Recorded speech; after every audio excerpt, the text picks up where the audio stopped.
Sir ఇప్పుడు కాళేశ్వరం గాని మేడిగడ్డ ప్రాజెక్టులు గాని అవకతవకలు జరిగాయని చెప్పి భారీగా స్కామ్ లక్షల వేల కోట్లు స్కామ్ జరిగిందని చెప్పి ఇటు కేసీఆర్ గారికి అటు హరీష్ రావు గారికి గవర్నమెంట్ తరపున నోటీసులు పోతున్నాయి.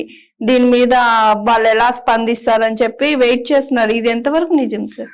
అమ్మ, ఒకటి కాళేశ్వరం అనేది ఇవాళ ప్రపంచంలోనే ఒక గొప్ప ప్రాజెక్టు.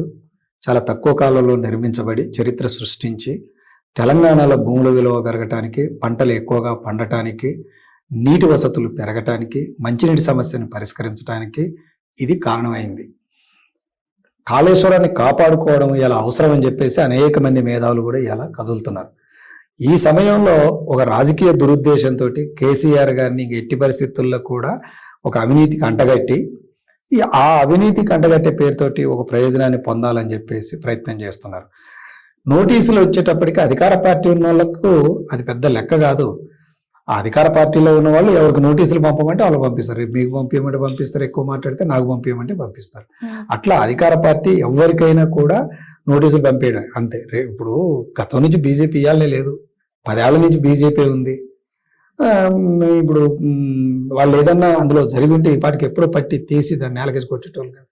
ఓ రాజకీయ వాతావరణం కోసం, విమర్శ కోసం అవినీతి అనేదాన్ని ఒకదాన్ని వాడుకుంటున్నారు. కాలం తేల్చుద్ది కదా రేపు. ఎంత కష్టపడి, ఎన్ని రేయంబగుళ్ళు కష్టపడి, ఎంత డబ్బును పోగేసి ఆ కాళేశ్వరాన్ని కట్టింది. ఆ కాళేశ్వరం కట్టడం వల్ల ఇవాళ ఎంత మేలు జరిగింది. 4 రోజులు కాళేశ్వరం నుంచి నీళ్ళు రాకపోతే మన పరిస్థితి ఏంది? ఇప్పుడు ఈ సంవత్సరం ఉంది, వర్షాలు వెనక ముందు అయ్యేటట్టు ఉన్నాయి. ఇవాళ వ్యవసాయ పరిస్థితి ఏముంది? తెలంగాణలో వ్యవసాయం మళ్ళీ వెనకబడుతుంది. వెనకబడిపోయింది ఆల్రెడీ. పోయిన వేసంగిలో పంట అంత దిగుమతి రాలే. ఇప్పుడు ఈ వర్షాకాలం నేను గ్యారెంటీగా చెప్తాను, ఈ వర్షాకాలం కూడా దిగుమతి గత వర్షాల కాలం కన్నా తేడా తగ్గుద్ది. ఇదేమనంటే వర్షం రాలేదని అంటారు.